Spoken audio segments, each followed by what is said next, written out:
Anda kembali di Breaking News, pemirsa. Amerika Serikat dan Iran akan segera bertemu untuk berunding. Pakistan pun kembali akan menjadi mediator.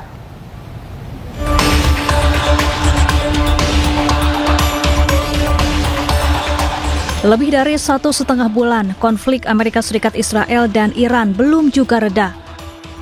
Setelah perundingan sebelumnya gagal, Pakistan berencana mengadakan perundingan tahap kedua. Kepala Staf Angkatan Darat Pakistan, Syed Asim Munir, datang ke Iran membawa pesan khusus dari Amerika Serikat. Diharapkan pertemuan Iran dan Amerika Serikat terjadi dalam waktu dekat sebelum gencatan senjata 2 pekan selesai. Sementara itu, putra mahkota Arab Saudi, Mohammed bin Salman, bertemu dengan Perdana Menteri Pakistan, Shehbaz Sharif, di Jeddah. Pertemuan membahas hubungan bilateral kedua negara dan juga upaya untuk mengatasi ketidakstabilan regional.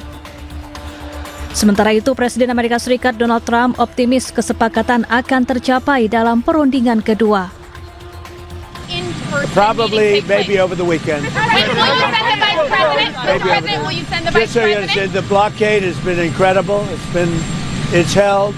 They're not doing any business. They're unable to do any business because of the blockade.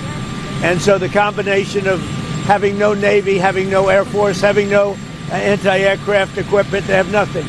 Everything is gone, including their leaders. Now they have a new set of leaders, and we find them very reasonable. We have a very good relationship with Iran right now, as hard as it is to believe. And I think it's a combination of about 4 weeks of bombing and a very powerful blockade. The blockade is maybe more powerful than the bombing, if you want to know the truth. Meski kedua negara sepakat untuk maju ke meja perundingan untuk kedua kalinya, namun pasukan Amerika Serikat masih siaga di sekitar Timur Tengah. Amerika Serikat mengaku serangan akan dilakukan dengan target yang lebih luas bila perundingan gagal.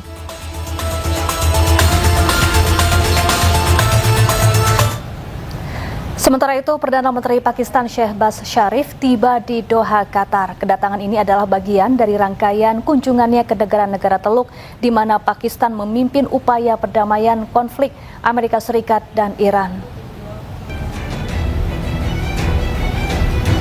Kedatangan Perdana Menteri Pakistan Shehbaz Sharif di Bandara Doha disambut dengan upacara resmi. Perdana Menteri Pakistan ini kemudian bertemu dengan pemimpin Qatar Tamim bin Hamad Al Thani guna membahas perdamaian di kawasan Teluk. Menurut kantor berita Qatar, pemerintah Qatar sangat mengapresiasi peran Pakistan dalam upaya meredakan ketegangan dengan mengedepankan dialog diplomatik demi kepentingan keamanan dan stabilitas regional.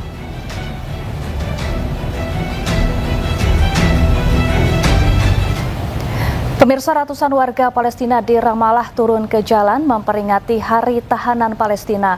Aksi ini dilakukan di tengah protes keras atas Undang-Undang Israel yang mensahkan eksekusi mati tahanan Palestina. Ratusan warga Palestina memenuhi jalan di kota Ramallah, Palestina.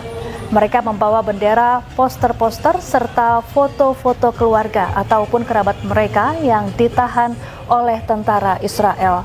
Seorang ibu juga mengungkap kekhawatiran pada kedua putranya yang ditahan, yang hingga saat ini tidak ada kabar ataupun kepastian. Warga Palestina memperingati Hari Tahanan setiap tahunnya pada 17 April. Ini adalah sebagai bentuk solidaritas bagi para tahanan yang ditahan Israel. مشان يوم الأسير أعبر عن ما في داخلنا. احنا خايفين على أولادتنا، كلكاين أولادتنا جعانين، مش معالجينهم، مش مطمنين عليهم، ما نعرفش عنهم شيء. يعني الشيء اللي بنتمنى بطلنا يعني كل بناش يطلعوا. أنا بس بتمنى أشوف مسمع صوتهم، أطمن عليهم، يراجعونا مثل ما بكينا قبل 7 أكتوبر. زيارات وأكل يومهم لهم 3 سنين غير واحد، لهم 3 سنين تجويد، ما عندهم أي تواصل معنا، ما عندهم. Pemirsa, warga Gaza berkumpul di luar kantor Komite Internasional Palang Merah untuk memperingati Hari Tahanan Palestina.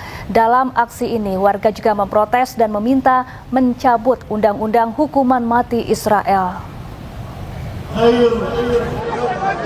إلى مرة العزة والكرامة التي لا يعلو فوقها.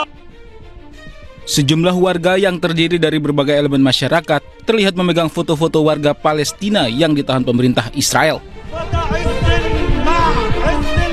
Foto Dr. Hussam Abu Safieh juga terlihat dengan tulisan memprotes hukuman mati.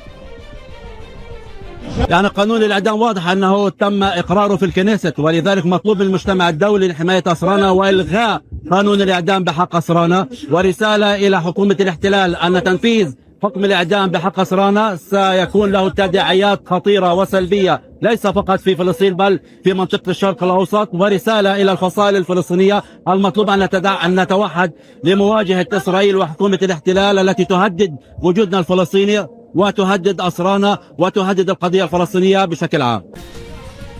Menurut pihak berwenang di Gaza, sekitar 362 petugas kesehatan, termasuk dokter, perawat, dan staf pendukung, telah ditahan sejak 7 Oktober. Anggota keluarga para tahanan juga memohon agar Palang Merah dan organisasi internasional ikut membantu memperjuangkan para tahanan. Seorang fotografer Palestina, Kifah Abdul Al-Fakhori, mendadak jadi sorotan. Kifah yang tetap optimis menggapai masa depan sebagai fotografer meski telah kehilangan satu kakinya akibat perang.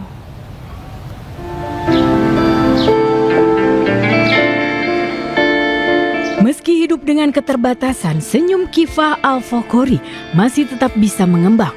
Ambisi setinggi langit yang sempat hancur lebur, kini perlahan mulai digantungkannya lagi. صار ضربة جامدة وتصابت أنا، فقدت رجلي، فقدت صحباتي الله يرحمهم. كتير يعني كان إشي كتير ألم، يعني بوجع يعني الإشي اللي صار، يعني إنه أنا فترة اللي أنا كنت في شغلي وفترة إني أنا سبت الشغل ورحت على مكان تاني إن أنا أستريح فيه وأروح أشتغل فيه وأقعد فيه أستريح وهيك، صارت الضربة هاي وكتير يعني أثرت في هاي الضربة لأنها مش بس أخذت رجلي لإلي أنا، أخذت صحباتي. أنا كنت أطلع وأنزل قبل إصابتي، كنت أروح وأجي على رجلي التنتين، بس اليوم الإشي صار عندي بصعوبة. طلعت نزلت فوتي على الخيمة بصعوبة، طلعت من الخيمة بصعوبة، حملت كمرتي بصعوبة، كل إشي صار إلي صعب جدا، يعني مش زي ما أنا كنت.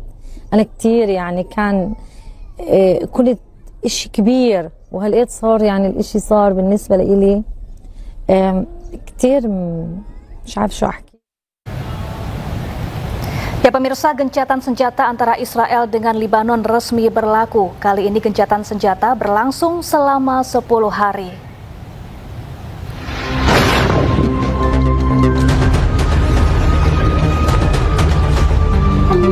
Israel terus membombardir kota-kota di Lebanon. Kali ini serangan menghantam salah satu rumah di Ain Qanaa, Lebanon Selatan. Israel berdalih rumah ini adalah tempat penyimpanan senjata milik Hizbullah. Tak hanya itu, Israel juga mengklaim telah menyerang serentak 70 lokasi dalam 1 menit. Lagi-lagi Israel berdalih lokasi ini adalah milik Hizbullah. Tak lama setelah saling serang, Israel dan Lebanon sepakat untuk gencatan senjata. Kali ini gencatan senjata berlaku selama 10 hari. I think they will. I think it's going to be, actually it's very exciting because it's 48 years. We're going to be meeting with Bibi Netanyahu, as you know, and the president of Lebanon. And I had a great talk with both of them today. They're going to be having a ceasefire, and that'll include Hezbollah.